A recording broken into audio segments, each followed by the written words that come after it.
In the tranquil suburban neighborhood of Oakwood Drive, the afternoon of March 15, 2022, was shattered at approximately 1 p.m.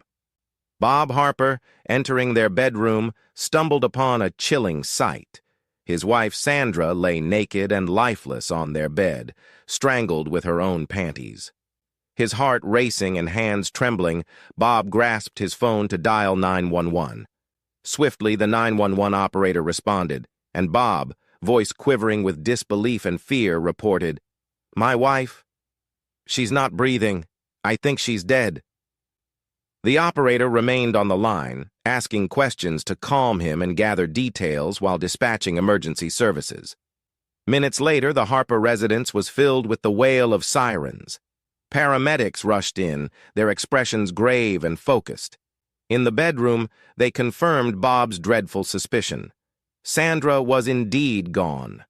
Sandra Harper, a 41-year-old educator residing in Savannah, Georgia, was beloved by all who knew her.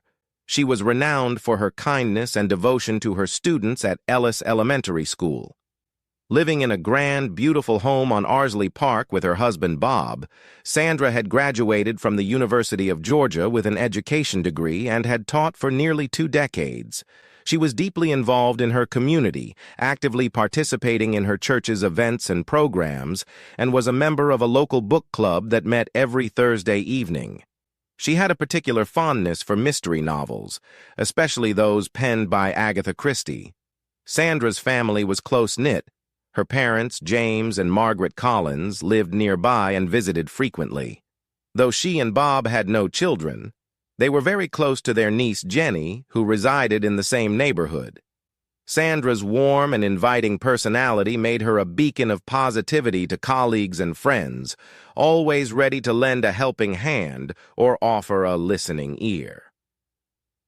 In the days preceding her demise, Sandra eagerly anticipated a weekend getaway with Bob to Tybee Island. She had planned this surprise trip to celebrate their 17th wedding anniversary, hoping to rekindle their recently strained relationship. Her final days were filled with joy and anticipation, oblivious to the tragic fate that awaited her. Promptly, the police were on the scene, headed by Detective Linda Martinez and her partner, Detective John Harris. Renowned for her scrupulous eye for detail, Detective Martinez, alongside Detective Harris, known for his intuitive understanding of human behavior, commenced their investigation immediately. Detective Harris ushered Bob Harper away from the tumultuous scene inside, inviting him to sit on the porch to answer some questions. He inquired about Bob's whereabouts on the night of the murder. Bob asserted he was away on business, recounting his discovery of Sandra upon his return and the subsequent call to 911. His voice was barely audible, his confusion and grief palpable as he struggled to comprehend who would want to harm his wife. Concurrently, Detective Martinez swiftly scrutinized the crime scene, her expression darkening as she surveyed the disarray in the bedroom. 2 elegant glasses lay on the floor, an unopened champagne bottle rested by the dresser, and a bucket of melted ice stood nearby. A satin nightgown was draped over a lamp on the nightstand. Bed covers were cast aside, sheets untucked. Sandra's body lay naked on the bed, her panties wrapped around her neck, her face marred by signs of a brutal struggle. The scene was both devastating and unsettling. With no indications of forced entry, it appeared Sandra knew her assailant, and a romantic encounter had taken a violent turn. The autopsy would provide more answers. The detectives were meticulous, ensuring no detail was overlooked. Detective Martinez began collecting evidence, diligently lifting fingerprints from various surfaces, hoping to find a match in the police database. Meanwhile, Detective Harris focused on photographing the scene, documenting every piece of evidence. They discovered the panties used as the murder weapon, carefully bagging them for further analysis. DNA samples were collected from under Sandra's fingernails, suggesting she might have scratched her attacker in self-defense. Outside, the forensic team arrived and commenced their work. Using specialized lighting, they searched for bodily fluids that could offer additional clues. Hair samples and fibers were collected from the bed and surrounding area. Each piece of evidence was vital in reconstructing the events leading to Sandra's tragic end. Neighbors began to congregate, murmuring among themselves, their gazes fixed on the Harper house with worry. Those who knew Sandra were incredulous, unable to fathom that such a horrific act could befall someone so kind and caring. Throughout the advancing afternoon, Detectives Martinez and Harris pressed on with their investigation, steadfast in their pursuit of truth and justice for Sandra and her mourning family. They understood that solving this heinous crime demanded a meticulous and systematic approach. Their relentless drive fueled their efforts to uncover the perpetrator behind Sandra's murder. The initial individual called to the police station for interrogation was Sandra's husband, Bob Harper. At 43, Bob was a prosperous real estate entrepreneur in Savannah, Georgia, recognized for his charismatic and sociable demeanor. Often labeled a social butterfly, he could be vain and somewhat narcissistic, always preoccupied with preserving his attractive and youthful image. Nevertheless, his ambition and respect within his field were undeniable. Detectives Martinez and Harris led the interrogation, probing Bob's whereabouts on the night of Sandra's murder. Bob asserted he was away on business, evaluating properties. They pressed him for particulars about his trip. Bob recounted departing the previous morning and staying overnight in Atlanta, presenting hotel receipts and emails to corroborate his alibi. However, Bob's keenness to validate his story raised the detectives' suspicions. Though cooperative and forthcoming, his repeated unsolicited assertions of innocence and frequent glances at his watch struck them as peculiar. His fidgeting hands hinted at unease, uncommon for someone grieving a loved one. The detectives resolved to delve deeper into Bob's activities. Commencing their scrutiny, the detectives examined security footage from the Atlanta hotel where Bob purportedly stayed. The video showed Bob checking in on March 14, 2022. About an hour later, an individual concealed in a hoodie and large sunglasses entered his room, remaining until around 10 p.m. Bob exited minutes after the hooded figure, and they were seen kissing in the parking lot before departing in separate vehicles. Intriguingly, Bob did not return to his hotel room until the early hours of the next morning. If he hadn't pursued the person in the hoodie, where had he gone? The detectives continued to investigate, wanting to know more about the mysterious person in the hoodie. As they reviewed earlier footage, they discovered that the person in the hoodie was a young blonde woman. The questions remained. Who was she? What was her relationship with Bob? And could she be connected to Sandra's murder? Furthermore, the detectives checked Bob's work records. They found out that Bob had canceled his scheduled business activities for March 14th and 15th. This contradicted his alibi, making it clear that Bob had lied about the purpose of his trip. Bob's behavior and the new information made him the prime suspect in Sandra's murder. The police needed more evidence, but it was becoming clear that Bob was hiding something important. The investigation was far from over, and the detectives were determined to find the truth about what happened to Sandra. This combination of suspicious behavior, a mysterious girlfriend, and discrepancies in Bob's story kept the detectives on high alert as they continued their investigation. They needed to uncover more details that would lead them to Sandra's killer. The second suspect in Sandra's murder was Carol Morgan, the blonde woman seen with Bob in the hotel video. Carol is a striking 24-year-old personal trainer known for her seductive demeanor and dedication to fitness. She was highly popular among male clients and had a reputation for getting too close to married men, sparking some gossip in the community. Both Bob and Sandra had known Carol for a while. Bob had hired Carol as his personal trainer, and she often visited their house for training sessions. Because of this, Carol was a familiar presence in Bob and Sandra's lives. Detectives Martinez and Harris decided to question Carol. They wanted to find out more about her relationship with Bob and any possible connection to Sandra's murder. When they brought Carol in for questioning, she seemed confident and cooperative. She answered their questions about her relationship with Bob. As the interrogation continued, the detectives began to uncover more about Carol's relationship with Bob. It came to light that Bob and Carol were having an affair.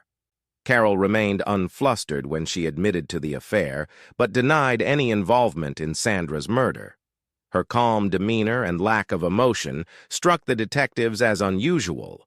Carol's affair with Bob added a new layer to the investigation.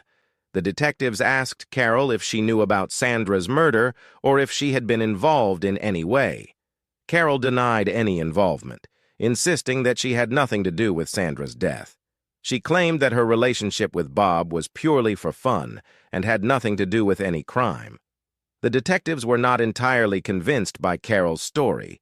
They decided to look deeper into her background and her activities around the time of Sandra's murder. They wanted to see if there were any clues that might link Carol to the crime. The detectives followed up on Carol's alibi by interviewing her friends. They confirmed that Carol was indeed with them on the night of the murder, but something about the consistency of their stories seemed rehearsed. The detectives noted this and obtained Bob and Carol's phone records, discovering multiple calls between them over the past months. This suggested they were in regular contact, and it didn't look good for both Bob and Carol. As the investigation progressed, both Bob and Carol remained persons of interest. Bob's suspicious eagerness and Carol's too-perfect composure left the detectives with more questions than answers. The complex relationships and potential motives added layers to the case, making it clear that solving Sandra's murder would require thorough and careful investigation. On March 18, 2022, 3 days after Sandra's body was found, a significant piece of evidence surfaced. Detective Martinez discovered a series of emails between Bob and Carol. These emails detailed their affair and included discussions about Sandra. While the emails did not explicitly mention a plan to harm Sandra, they contained suspicious hints that suggested otherwise. "I think about your young, tight body all the time," Bob wrote to Carol. "I can't wait for the time when you and I can be together every night," Bob added. "Sandra is definitely way past prime." The emails were found on Bob's laptop, which the detectives had seized as part of their investigation. Detective Martinez carefully reviewed each message. One email from Carol read, "You can have my body every minute of the day, but you need to do something about Sandra first." Another from Bob mentioned, "I'll handle it soon." These cryptic messages were enough to raise alarm bells for the detectives. In addition to the emails, the detectives uncovered surveillance footage from a nearby park. The footage showed Carol meeting with another man on the evening of March 12th, just days before Sandra's murder. This man was later identified as Alan Wilson, a 23-year-old computer specialist known for his quiet demeanor and intelligence. Alan was a regular at the local chess club and often worked late hours on complex computer projects. The footage showed Carol and Alan engaged in what appeared to be an intense conversation, their body language suggesting the meeting was significant. At one point, they were seen passing a small item between them, which the detectives speculated could be crucial evidence linked to the crime. Just as Carol was about to leave, Alan stopped her, and they shared a prolonged kiss, indicating a deeper connection between them. This new evidence suggested a deeper conspiracy involving more than just Bob and Carol. Detectives Martinez and Detective Harris decided to bring Alan Wilson in for questioning. They were now looking at the possibility that Alan was involved in the planning or execution of the murder. The detectives also continued to analyze the digital evidence from Bob's laptop, hoping to find more clues that could connect the dots. The discovery of these emails and the surveillance footage added a new layer of complexity to the case. It was becoming clear that Sandra's murder was not a simple crime of passion, but a calculated act involving multiple people. The detectives were determined to uncover the full extent of the conspiracy and bring everyone involved to justice. As the investigation progressed, the community of Savannah remained on edge. The detectives worked tirelessly, knowing that solving this case would require piecing together every fragment of evidence they could find. Alan Wilson, a 23-year-old computer specialist, was brought in for questioning. During the interrogation, Detectives Martinez and Harris found Alan to be calm but evasive. He provided vague answers about his relationship with Carol Morgan and his involvement with Bob Harper. When asked about his meeting with Carol on the evening of March 12th, Alan claimed they were discussing a work-related project. However, his explanation lacked specifics and raised further suspicion. The detectives pressed Alan for more details, but he remained composed and offered little additional information. His evasiveness made the detectives more determined to uncover the truth. They decided to dig deeper into Alan's digital activities, hoping to find concrete evidence of his involvement in the murder plot. The investigation reached a breakthrough when forensic analysis traced the digital trail of Alan's hacking activities back to him. They discovered that Alan had used his computer skills to hack into Bob's financial records. Detectives Martinez and Harris confronted Alan with this evidence. They presented him with records of the unauthorized access to Bob's bank accounts. Alan's calm demeanor began to crack under the pressure of the mounting evidence. Alan admitted to accessing Bob's accounts at first. Alan refused to reveal that Carol had manipulated him into hacking Bob's financial records. He was hesitant and scared, but the detectives pressed him for more information. When the detectives informed Alan that Bob and Carol were having a sexual relationship, Alan finally broke down and confessed. Alan confessed that Carol seduced him by sleeping with him and manipulated him into hacking Bob's bank accounts with a promise of more sex. He said he had no idea that Carol was also having sex with Bob. Alan felt betrayed and angry when he found out the truth. Alan explained that Carol had told him she planned to extort money from Bob, claiming it was rightfully hers and that she worked hard for it. Whenever Alan asked her to clarify, she would always change the subject. Alan asserted that Carol never mentioned harming anyone and insisted he was unaware of any plan to murder Sandra. He expressed shock and devastation upon learning about her death. The detectives listened carefully to Alan's story. They needed to determine if he was telling the truth or if he was more involved than he admitted. Alan maintained his innocence regarding the murder, insisting he had no idea who killed Sandra. He seemed genuinely upset about being manipulated by Carol. Alan's confession about hacking Bob's accounts and being manipulated by Carol added another layer to the investigation. It showed that Carol was willing to go to great lengths to get what she wanted, even if it meant using someone like Alan. The detectives continued to piece together the puzzle, determined to bring all the responsible to justice. As the investigation unfolded, the community of Savannah followed the developments closely. It became evident that Bob killed his wife Sandra under Carol's manipulation. Carol used promises and cunning arguments to persuade Bob, convincing him that they could only be together if Sandra was out of the picture. She argued against divorce, warning it would ruin his career and social standing, and emphasized that divorce would mean sharing his wealth with Sandra. Carol knew Bob valued his wealth and status, using these factors to manipulate him into believing that eliminating Sandra was the better option. Carol's true nature was revealed through her actions and words.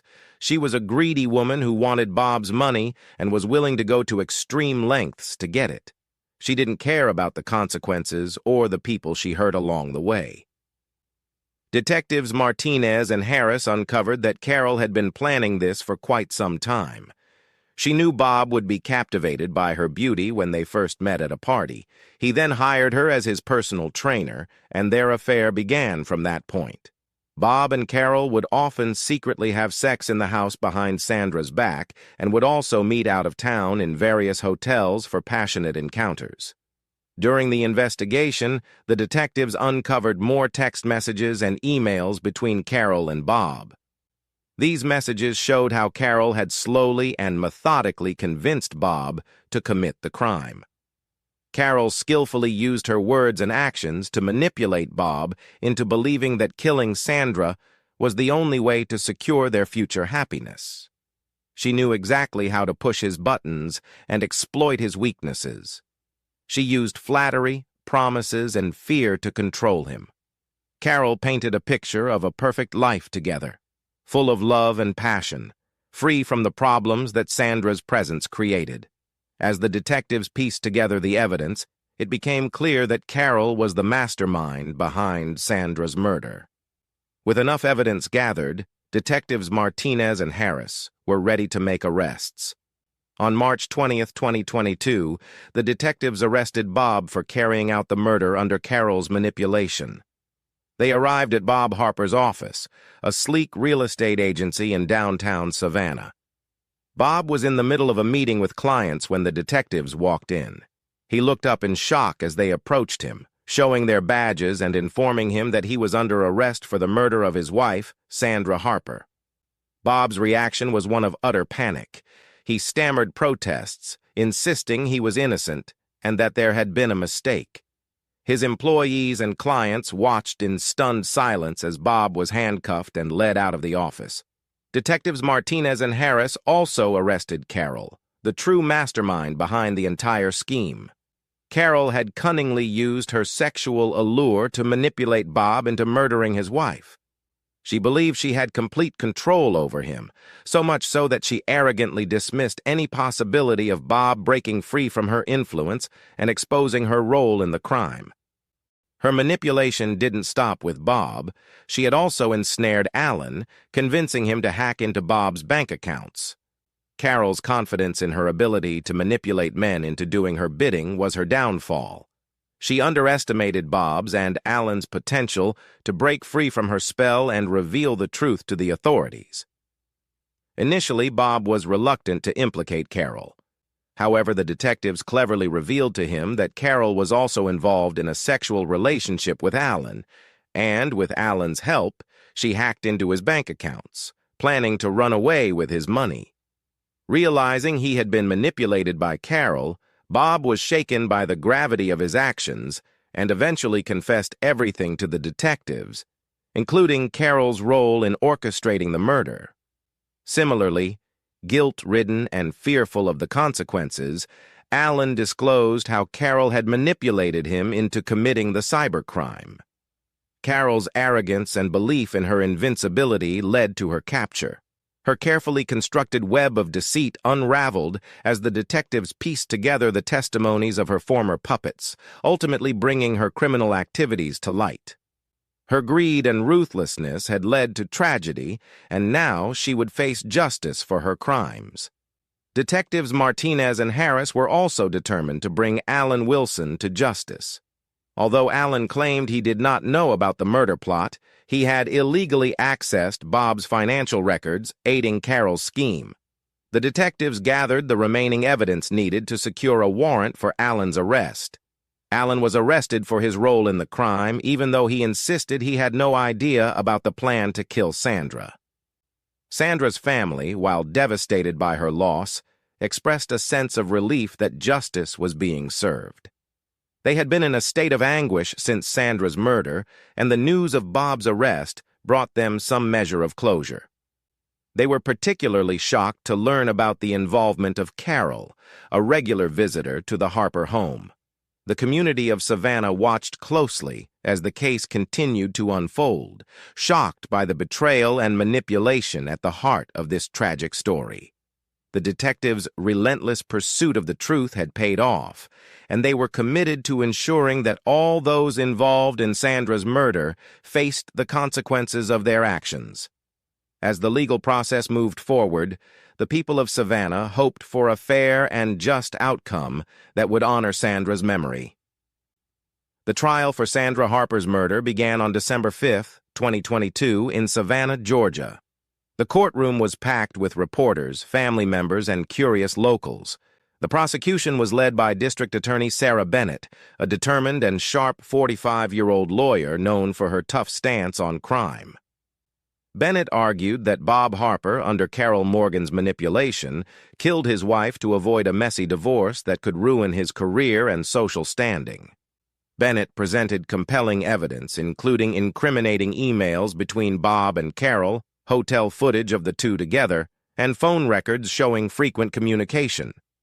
She contended that Bob, desperate to be with his girlfriend while preserving his career and lifestyle, committed the murder of his wife. The defense attorney, James Caldwell, was a 50-year-old lawyer known for his calm demeanor and skillful defense strategies. Caldwell argued that Bob was a victim of Carol's sexual manipulation, which drove him to kill his wife. He highlighted Bob's clean record and his cooperation with the police as proof that he was not a cold-blooded killer. As the trial progressed, emotional testimonies from Sandra's family members painted a vivid picture of the loss they had suffered. Her parents, James and Margaret Collins, spoke about their daughter's kindness, her dedication to teaching, and the impact of her death on their lives. The jury deliberated for 3 days before reaching a verdict on December 7, 2022. Bob Harper was found guilty of first-degree murder. The judge sentenced him to life in prison without the possibility of parole. Carol Morgan was also found guilty of conspiracy to commit murder and received a 25-year prison sentence. Allen, who cooperated with the investigation, received a lesser sentence of 5-year imprisonment. Sandra's family expressed relief at the verdict, but were also saddened by the whole ordeal. They felt justice had been served, but knew that no punishment could bring Sandra back. The community of Savannah felt a mix of shock and closure as the trial had revealed the dark depths of betrayal and manipulation behind the murder. After the trial, life for all involved began to change dramatically. Bob Harper's world had been shattered, and nothing would ever be the same again. Bob started his life sentence in a Georgia state prison. He spent his days reflecting on his actions and the choices that led to his downfall. Once a respected real estate businessman, Bob's life had completely unraveled, and he became a cautionary tale about the consequences of falling for manipulative schemes. Bob felt deep remorse for killing his wife, Sandra. As he sat in his cell, the reality of his actions weighed heavily on him. He was haunted by the memory of what he had done, especially how he had tried to portray Sandra as an adulterous wife. Bob had posed her dead body to make it look like she had been unfaithful, but the truth was far from that. Sandra was a very good and kind person who had always been loyal and loving. Bob remembered the many ways Sandra had shown her kindness. She was always helping others, whether it was volunteering at the local shelter or simply being there for friends and family when they needed support. Sandra had a warm smile and a gentle heart, making everyone around her feel valued and loved. As he thought about their life together, Bob was filled with guilt and shame. Sandra had always been a faithful wife, and he had repaid her loyalty with betrayal. His affair with Carol and the subsequent murder were acts of utter selfishness and cowardice. Bob knew that Sandra deserved a loyal husband who would stand by her side. Instead, he allowed himself to be manipulated by Carol's lies and promises. The realization that Carol had used him hit him hard. She had manipulated him into committing the murder, knowing he would take the fall for his wife's death, leaving Carol free to abscond with money from his bank accounts, which he had accessed through Allen's computer skills. In his moments of reflection, Bob vowed to honor Sandra's memory by telling the truth and facing the consequences of his actions. It was a small step, but it was all he could do now to show his remorse and respect for the woman who had deserved so much better. Carol Morgan and Alan Wilson were sent to separate prisons to serve their prison sentences. Carol, once a beautiful personal trainer, struggled with the reality of prison life. Her once vibrant personality faded as she faced the consequences of her actions. Alan, the quiet computer specialist, retreated even further into himself, spending his time in prison libraries and avoiding other inmates as much as possible. Detectives Martinez and Harris continued their work in Savannah, receiving commendations for their thorough investigation and successful resolution of the case. The public praised their dedication and perseverance, and the case became a benchmark for future investigations in the area. Sandra's family tried to move forward, though the pain of their loss was ever present. Her parents, James and Margaret, found solace in their community and church, where they received an outpouring of support. They started a scholarship fund in Sandra's name to help students pursuing a career in education, hoping to keep her memory alive through positive contributions to the community. The community of Savannah slowly returned to normal, but the memory of Sandra's murder lingered. The case of Sandra Harper's murder left a lasting impact on everyone involved. It was a stark reminder of how quickly life can change and the devastating effects of betrayal and manipulation. As time passed, the community worked to heal, always remembering the kind-hearted teacher who was taken too soon.